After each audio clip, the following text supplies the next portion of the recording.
اعوذ باللہ من الشیطان الرجیم بسم اللہ الرحمن الرحیم وَيَسْأَلُونَكَ عَنِ الْمَحِيضِ، اور اے نبی علیہ السلام آپ سے حیض کے بارے میں سوال کرتے ہیں، خواتین کے مخصوص ایام۔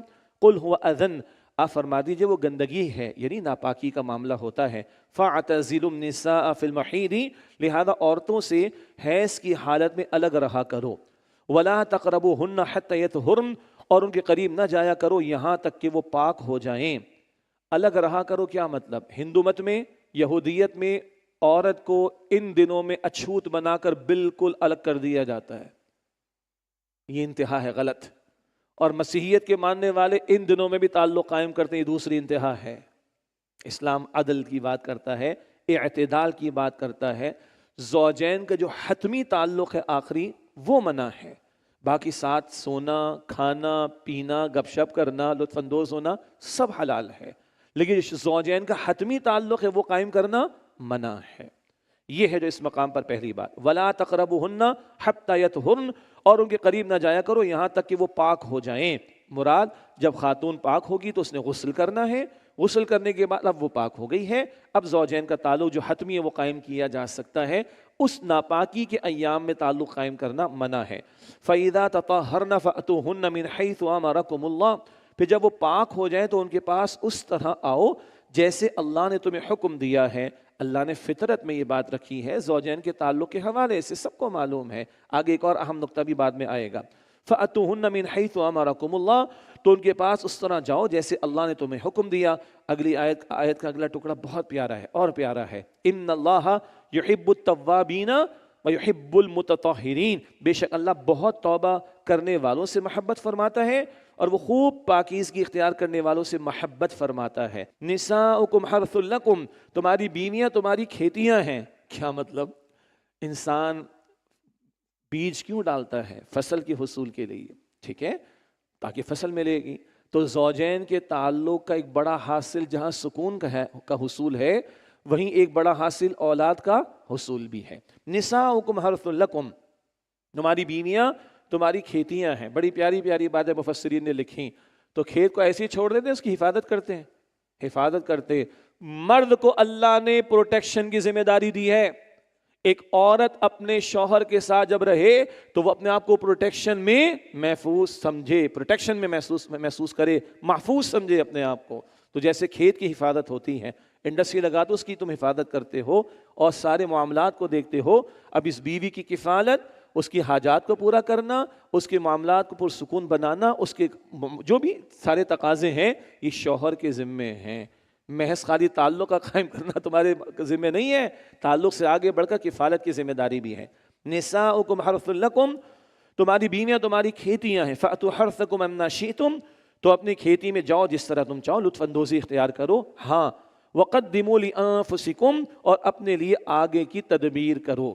ایک معنی یہ ہے اس نکاح سے ایمان محفوظ رہتا ہے، اس نکاح سے حیا محفوظ رہتی ہے، تو اپنے ایمان کو سلامت رکھو اور نیک اعمال کی تیاری کرو، ایک۔ اور دوسرا، آگے کی تیاری سے ایک مراد اولاد کا حصول بھی ہے۔ فرمایا کہ وقدموا لانفسکم، اور اپنے لیے آگے کی تدبیر کرو، واتقوا اللہ، اور اللہ کی نافرمانی سے ڈرو، واعلموا انکم ملاقوہ، اور خوب جان لو کہ تم اس اللہ سے ملاقات کرنے والے ہو۔ اللہ سے ملاقات ہوگی نا تو اللہ شوہروں سے بیویوں کے بارے میں پوچھے گا، اور اللہ بیویوں سے شوہروں کا مال، ان کا گھر، ان کا بستر، ان کی اولاد کے بارے میں پوچھے گا۔ یہ بخاری شریف میں رسول اللہ علیہ السلام کی حدیث موجود ہے۔ یہ گھر گھر ہستی کے معاملات میں اللہ کا ڈر اختیار کرو، اللہ فرما رہا ہے۔ اس کی کون فکر کرے گا؟ جو قرآن کے قریب آئے گا، جو دین کے اندر آگے بڑھے گا۔ باقی اللہ معاف کرے، اللہ معاف کرے، جن کو اللہ کا خوف نہیں وہ نکاح تھوڑی کرتے، وہ تو زنا کرتے ہیں، پھر غیر فطری زندگی گزارتے۔ یہ تو وہ فکر کرے گا جو اللہ کو مانے گا، جس کو آخرت کا احساس ہوگا۔ یہ نقطہ بار بار آگے کام آئے گا، اللہ کا ڈر، اللہ کے سامنے جواب دہی کا احساس۔ وَاعْلَمُوا أَنَّكُمْ مُلَاقُوهُ، اور خوب جان لو کہ تم اس اللہ سے ملاقات کرنے والے ہو۔ وَبَشِّرِ الْمُؤْمِنِينَ، اور اے نبی علیہ السلام ایمان والوں کو خوشخبری سنا دیجئے۔ مراد ان کے لیے اللہ کے ہاں اجر و ثواب تیار ہے۔ وَلَا تَجْعَلُوا اللَّهَ عُرْضَةً لِأَيْمَانِكُمْ، اور اللہ کے نام کو اپنی قسموں کے لیے آڑ نہ بنایا کرو۔ أَن تَبَرُّوا وَتَتَّقُوا وَتُصْلِحُوا بَيْنَ النَّاسِ، کہ تم نیکی اور پرہیزگاری اور لوگوں کے درمیان صلح کی کوشش نہ کرو گے۔ واللہ سمیع علیم، اور اللہ خوب سننے والا، خوب علم رکھنے والا ہے۔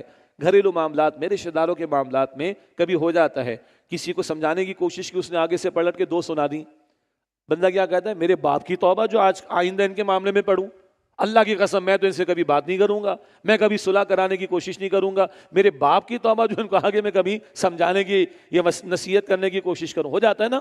اللہ کہتے ہیں نا، اللہ کے نام کو اپنی اور اللہ کے نام کو اپنی قسموں کے لیے آڑ نہ بناؤ کہ تم نیکی اور تقوی پرہیزگاری اور لوگوں کے درمیان صلح کی کوشش نہ کرو گے۔ نہیں، صلح کا معاملہ ہے، خیر کی بات سمجھانی ہے، کوشش کیا کرو یہ تم۔ واللہ سمیع علیم، اور اللہ خوب سننے والا، علم رکھنے والا ہے۔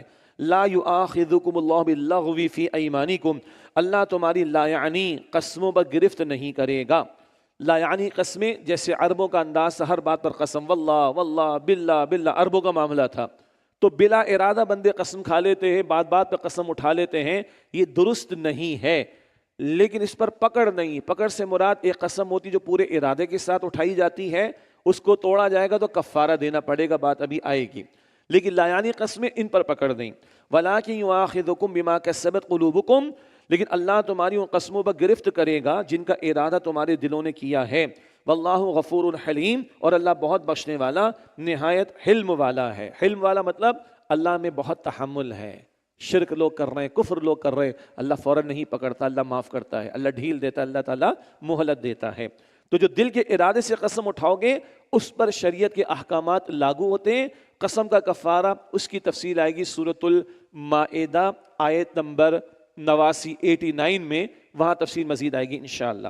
اب ایک خاص قسم، اس کو ایلا کہتے ہیں۔ اب کچھ مسائل کا بیان آ رہا ہے۔ ایلا، عربوں کا معاملہ کیا تھا کہ کوئی کہتا کہ جی بس میں اپنی بیوی کے پاس نہ جانے کی قسم اٹھا لیتا ہوں، اور کم بخت جو ہے وہ 5 سال تک تعلق قائم نہیں کرتے تھے، تو بیوی تو بیچاری پریشان، کیا کرے آخر وہ؟ تو اللہ تعالیٰ نے ایک مدت کا تعین کر دیا۔ ایلا، اللہ کی قسم اٹھا کر کوئی کہے جائے میں اپنے بیوی کے ساتھ تعلق قائم نہیں کروں گا، اور بیوی لٹکتی پھرتی رہے، تو اللہ نے 4 مہینے کا ذکر فرمایا۔ اس کو کہتے خاص قسم، ایلا کا معاملہ۔ فرمایا للذین یؤلون من نسائہم تربص 4 اشہر، جو لوگ اپنی بیویوں کے پاس نہ جانے کی قسم اٹھا لیں ان کے لیے 4 مہینے کی مہلت ہے۔ اپنے آپ کو تمیز کے دائرے میں رکھو، اللہ فرما رہا ہے اللہ کی اس بندی کے ساتھ ظلم نہ کرو، لٹکتا نہ چھوڑو، 4 months is enough، دماغ ٹھکانے پر آ جانا چاہیے، یا تو رجوع کرو، اس کو اپنے نکاح ہی میں رکھو، یا اس کو فارغ کرو، معاملہ ختم کرو۔ فرمایا للذین یؤلون من نسائہم تربص 4 اشہر، جو لوگ اپنی بیویوں کے پاس نہ جانے کی قسم اٹھا لیں ان کے لیے 4 مہینے کی مہلت ہے۔ فإن فاؤوا، پھر اگر وہ اس مدت میں رجوع کر لیں، فإن اللہ غفور رحیم، تو بے شک اللہ بڑا ہی بخشنے والا، نہایت رحم فرمانے والا ہے۔ قسم اٹھا لی تھی، 4 مہینے کے اندر وہ رجوع کر لیتا ہے تو قسم توڑنی پڑے گی، قسم کا کفارہ دینا پڑے گا۔ قسم کا کفارہ سورۃ المائدہ آیت نمبر 89 میں ہے۔ یہ ہے عدت، یعنی اس مدت میں رجوع کر لیا تو قسم توڑی، کفارہ دے دو۔ فإن اللہ غفور رحیم، تو بے شک اللہ بڑا ہی بخشنے والا، نہایت رحم فرمانے والا ہے۔ وإن عزموا الطلاق فإن اللہ سمیع علیم، اور اگر وہ طلاق دینے کا پکا ارادہ کر لے تو بے شک اللہ سبحانہ وتعالیٰ خوب سننے والا، خوب جاننے والا ہے۔ یہ 4 مہینے گزر جائیں گے تو یہ عورت آزاد ہے، یہ کہیں اور نکاح کر سکتی ہے۔ البتہ اس میں فقہی اعتبار سے تفصیلات ہیں، وہ آپ تفاسیر میں دیکھ سکتے ہیں۔ یہ ہوا ایلا کا معاملہ۔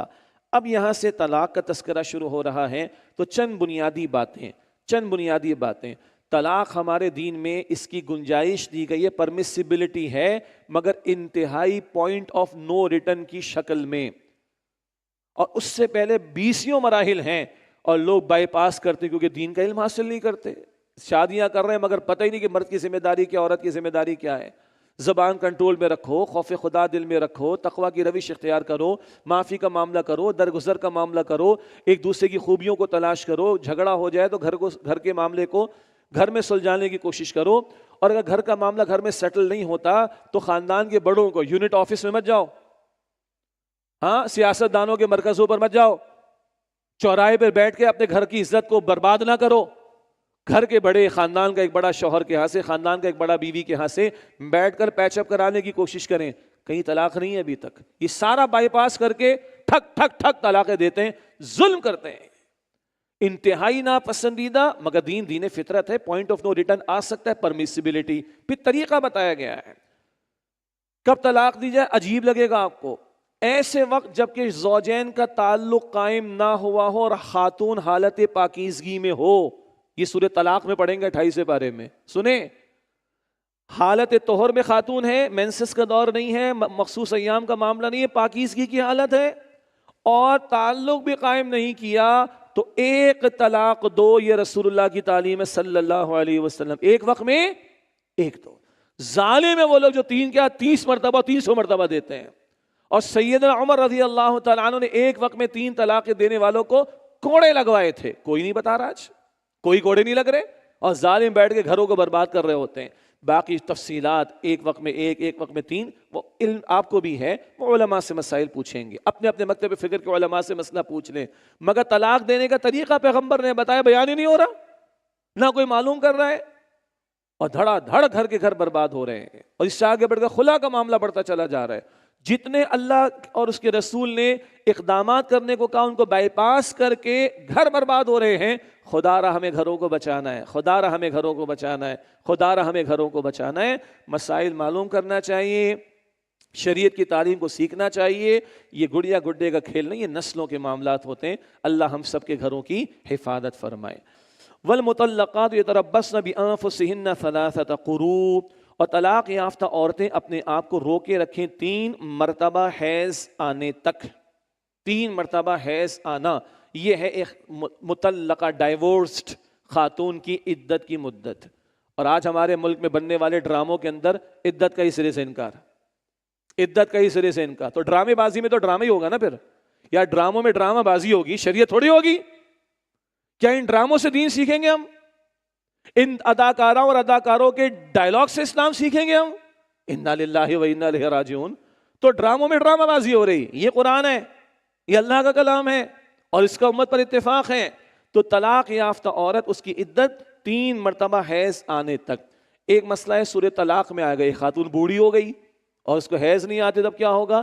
3 مہینے اس کی طلاق کی مدت ہوگی. اور ایک اور مسئلہ بھی ہے, وہ سورہ طلاق میں آئے گا انشاءاللہ. عموم کے اعتبار سے فرمائے کہ والمطلقات یتربصن بانفسہن ثلاثۃ قروء, اور طلاق یافتہ عورتیں اپنے آپ کو روکے رکھے 3 مرتبہ حیض آنے تک. ولا يحل لهن ان يكتمن ما خلق الله في ارحامهن, اور ان کے لیے حلال نہیں کہ وہ اسے چھپائیں جو اللہ نے ان کے رحموں میں پیدا فرمایا ہے. ان کن یؤمن باللہ والیوم الاخر, اگر وہ ایمان رکھتی ہیں اللہ پر اور آخرت کے دن پر. رحم میں جو بچہ پرورش پا رہا ہے اس کو چھپانا نہیں ہے.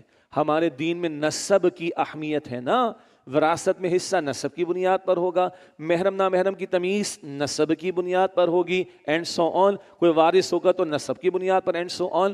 تو یہ نسب کا معاملہ ہمارے دین میں بڑا اہم ہے. ان کے لیے حلال نہیں کہ وہ چھپائیں اس کو جو اللہ نے ان کے رحموں میں پیدا فرمایا ہے, اگر وہ ایمان رکھتی ہیں اللہ پر اور آخرت کے دن پر.